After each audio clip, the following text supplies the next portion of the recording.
ఆయన్ని నలువ అంటారు. నలువ, 4 వాయులు కలవాడు. వాయి అంటే ముఖము.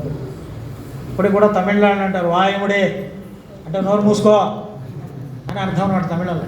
ముఖము అనే అర్థంలో వాడతారు. ఆయనకు 5 ఉండేది తలకాయ. అయితే బ్రహ్మగారి కార్యక్రమం ఏమిటి? సృష్టి. మన అందరినీ తయారు చేసి మన అమ్మ కడుపులో వేస్తాడు ఆయన. బ్రహ్మగారు 3 గీతలు గీసి ఇక్కడ రాసేస్తాడు మన లైఫ్ హిస్టరీ మొత్తాన్ని కూడా. మనం ఏం కావాలో ఏం చదవాలో అంతా అప్పుడే బ్రహ్మరాతరా అంటారు. అందుకని బ్రహ్మగారిది ఆ ఉద్యోగం. సృష్టి స్థితి లయములు కదండి. సృష్టి బ్రహ్మగారిది, స్థితి విష్ణువుది, లయము పరమేశ్వరుడు. వెల్కమ్ అంటుంటాడు ఆయనకి. అందుకని అయితే ఆ సందర్భంగా పార్వతీమాతను సృష్టించాడు ఆయన. అందరినీ సృష్టించేది ఆయనే. సృష్టించిన తర్వాత బొమ్మను తయారు చేసి ఆ మేనకాదేవి గర్భంలో వేయకముందు చూసాం, ఎంత బాగుందిరా ఈ అమ్మాయి. అందుకని అంటాడు బ్రహ్మకైన కలుగు. నేను ఆ తర్వాత చెప్తాను. మీరు పూర్తి చేసుకోవాలి. ఆ స్త్రీ సౌందర్యానికి ముగ్ధుడయ్యాడు ఆయన. ఆహా ఎంత అందం రా, అద్భుతమైనటువంటిది, ఇటువంటి దాన్ని నేనే చూసుకోవాలి, ఇంత అందగత్తెనా అని అనుకున్నాడు.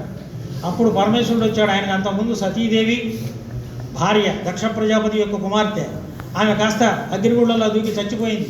పరమేశ్వరుడు ఏమో మౌనవ్రతంలో ఉన్నాడు. వీడు సృష్టి కార్యక్రమం చేస్తుంటే వచ్చాడు. ఏమిరా ఏమిటి తలకాయ ఏమైనా తిరుగుతుందా నీకు? ఏంటి నీ పని? నీ డ్యూటీ ఏంటి అసలు? నువ్వు సృష్టించేవాడు, నువ్వు తండ్రితో సమానం. బిడ్డ మీద ఎవరైనా కామమోహితమైనటువంటి దృష్టితో చూస్తారా అన్నాడు. బాబు ఆయన వచ్చేసరికి వీడికి భయపడింది. ఇట్లా కాదు, నువ్వు ఏ కోణంలో చూసావో, ఏ ముఖంతో చూసావో నీకు ఆ ముఖం ఉండటానికి వీల్లేదని దాపల చేతి, ఎడం చేతి యొక్క గోటితో వాడి తలకాయని తీసి పారేశాడు. 5 తలకాయలు ఉండేవి కాస్త 5 తలకాయ పోయింది. అది కింద పడింది. లబా మొత్తుకుంటున్నాడు. ఏడుస్తుంటే పార్వతీ వెంటనే సరస్వతి మాత వచ్చింది. బ్రహ్మగారి భార్య ఆమె కదా. గబగబా వచ్చి చూసేసరికి ఏముంది, కింద పుర్రె పడిపోయింది. లబలా మొత్తుకుంటున్నాడు. అయ్యో ఎవరు మొత్తుకుంటాడు.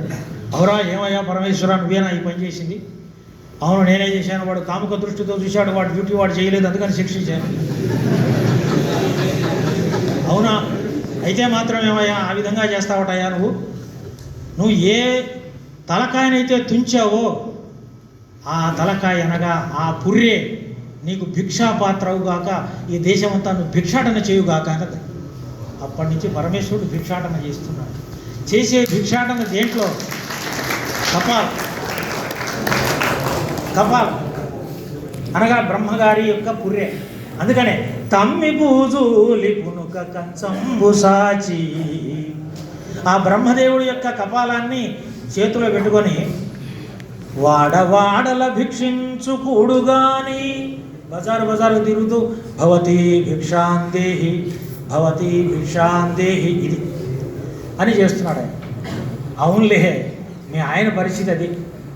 బజార్లంటే తిరుగుతూ కొంపకి తిరుగుతూ అక్కడ వాళ్ళు పెట్టేటటువంటి పదార్థాలు అడుక్కునేవాడికి నవకాయ పిండి వంటలతో నేను పెడుతుంటే, బ్రహ్మాండంగా పిండి వంటలతో సహా చేసి పులిహోర, గలిహోర, నలిహోర ఇట్లాంటివన్నీ పెడుతుంటే మీ ఆయనకి, మీ ఆయనతో పాటు వచ్చినటువంటి వాళ్ళకి ఇవన్నీ నచ్చుతాయా?